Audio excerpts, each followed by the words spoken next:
The real caveats here is when you get texting and sexting on the platform, how to keep everything moving so that you can make the most money possible. So here is the first part of this.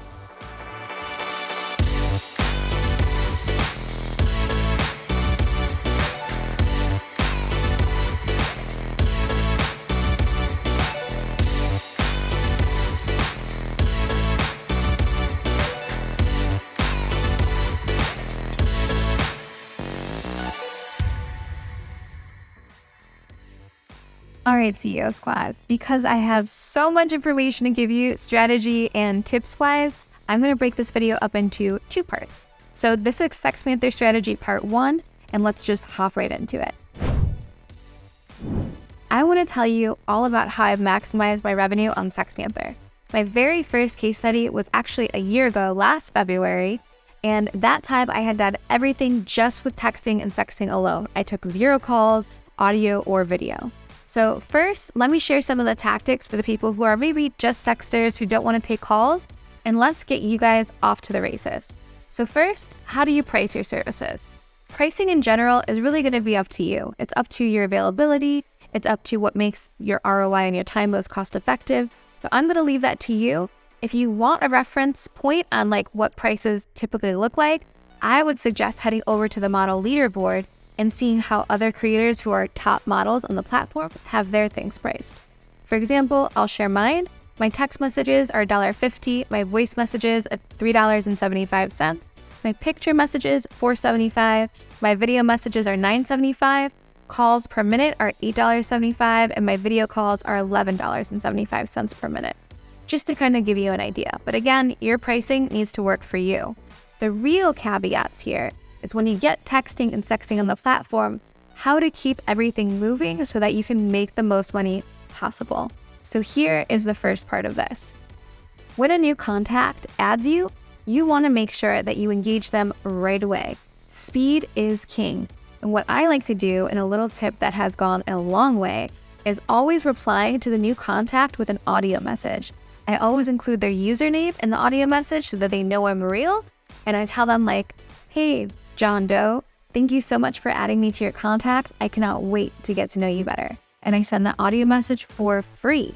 Why do we do this? We do this because the average fan who's signing up on SextPanther, their biggest barrier to entry, or the thing that they think isn't happening, or the thing that they're most afraid of, is that the model on the other end isn't who she says she is or isn't real at all. We're living in a world of AI and all this crazy technology. So the first thing you want to do as a creator is proof of concept. So as soon as you get a new contact, send them an audio message, include their username in the audio message. Something you can do if you really want to get going is ask for their real name. So another example would be, hey, John Doe, thank you so much for adding me to contacts. That doesn't sound like your real name. What is it anyways? And send that audio message for free. You want to send it for free so they can open it, hear the proof of concept, and then reply to you and start spending money. If they reply with their real name, you automatically want to put it in their notes. Adding their real names to their notes is going to go a long way later. Because if that fan ever stops writing you or messaging you, you know their name and you can re-engage them using that information. So, get their name, that's key, get it in the notes. As soon as someone adds you to contacts, respond with an audio message. This is going to prove you're real and legitimize the platform and the whole concept to them, and that is extremely important. Now, when you've been on SextPanther for some time, you're going to notice some users will start to go inactive. Inactive and deactivated are 2 different things. Inactive means they've stopped responding to your mass messages or your messages, while deactivated means that they've removed you from their contacts and you can no longer message them at all. So when you have an inactive user, the clock is ticking and you need to get them to reply to you and re-engage them. A great way to do this is if you know their name and you have it in their notes, is sending them a message like, hey, Johnny, it's been such a long time since we talked. Is everything okay? Send that message. Or something else, but you're going to use their real name. That's going to show them that you're really reaching out, you're really concerned, or you really miss them. That is why we get their names and we add them to notes. Now, aside from inactive users who've slowed down or stopped responding, you'll notice some users will appear deactivated. A deactivated user is someone who's deactivated their account on SextPanther. Often this is just temporary, but it prevents them from receiving any new messages from you, the creator. If they log back into their account, they become active again. Typically, users deactivate because they don't want notifications coming through while they're at home or disrupting their daily life, or due, of course, to financial reasons. Whatever it may be, make sure that you always give your fans a warm welcome back if and when they do return from being deactivated. And remember, deactivated users do not receive any messages from you, including mass messages. Now, speaking of mass messages, there is a time and a place to send mass messages, and it is not every single day spamming them, always with content to pay for. There's a different way to go about it and a better way to go about it. So what I like to do is send a mass message in the morning for free. I want it to be a free picture or a free little video clip or a free audio message, and I like to stagger and switch up which one I'm sending. They're always safe for work because I'm obviously going to charge for not safe for work content. But the point is to get them to re-engage and get them chatting. The reason you do it for free is because if you do it locked, they're less likely to unlock and respond. I'm sending out free messages every morning so that I can re-engage with those users and make sure that less of them go inactive for not replying. You should consider doing the same.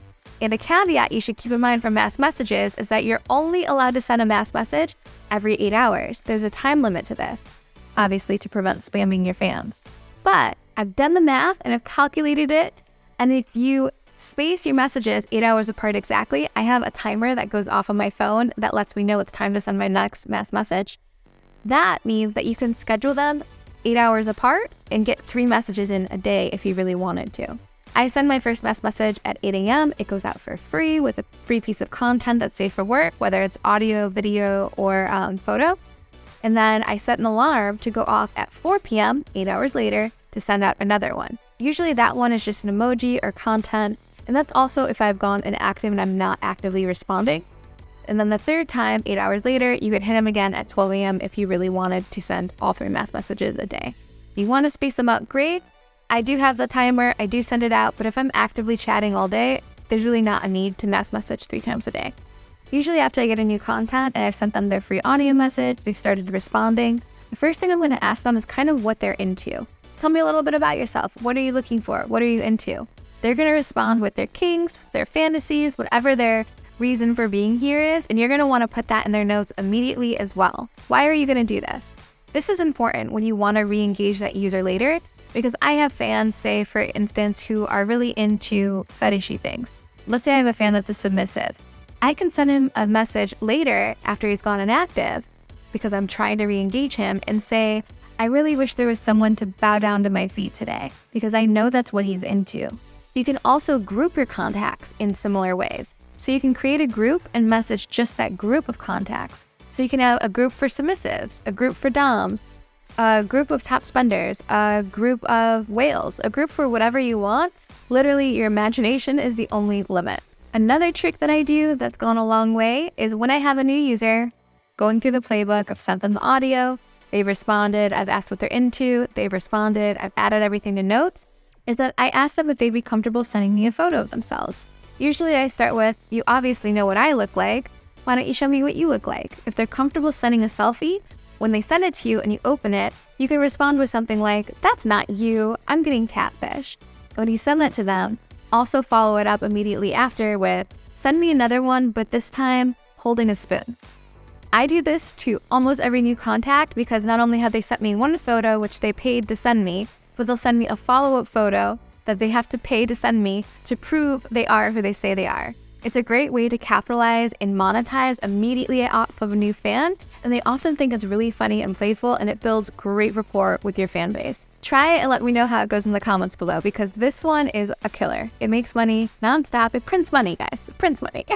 Make sure if you've done the photo trick, you add that to their notes too, so you don't do it to them again if they ever go inactive or deactivate and come back. If a user goes inactive and then deactivates, but you have notes on that user, when they come back online and they're reactivated, you'll still have the same notes on the user. So it's important that you keep things like already did the photo trick with them in the notes, as well as other things. Another piece of information that I like to have on my users in their notes, aside from their name, what they're into, if I've done the photo trick with them yet, is if they prefer texting, calling, or video calling.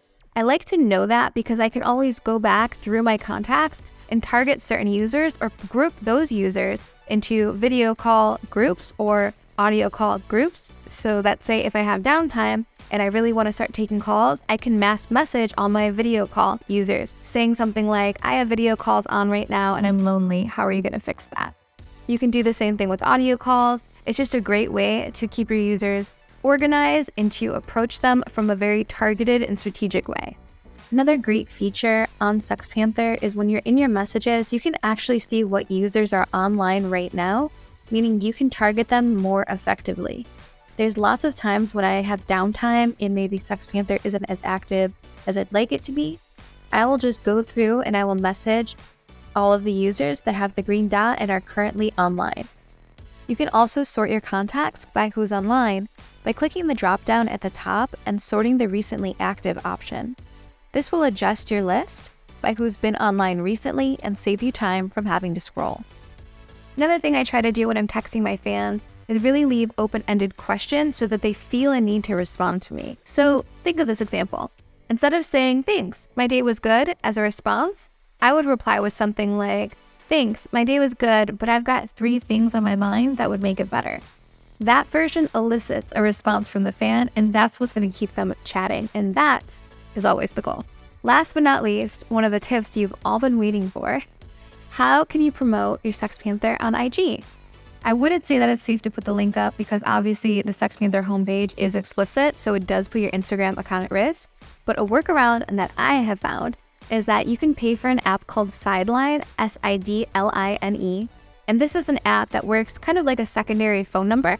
If you use this app, you can link the phone number on this app to your Instagram text button. And then you can set up right within the app itself an auto reply for anyone that texts that number.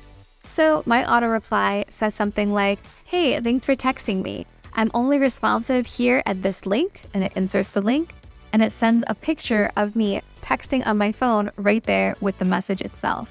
If you want to see exactly how mine is set up, head over to my Instagram, hit the text button, and then text me a message saying, hey, and you'll see my auto reply, which you can steal for yourself. All right, guys, that wraps up this video all about the sexting and messaging. In the next course video, we are going to focus all of the strategy that goes into creating and curating the best and most monetizable feed right here on SextPanther.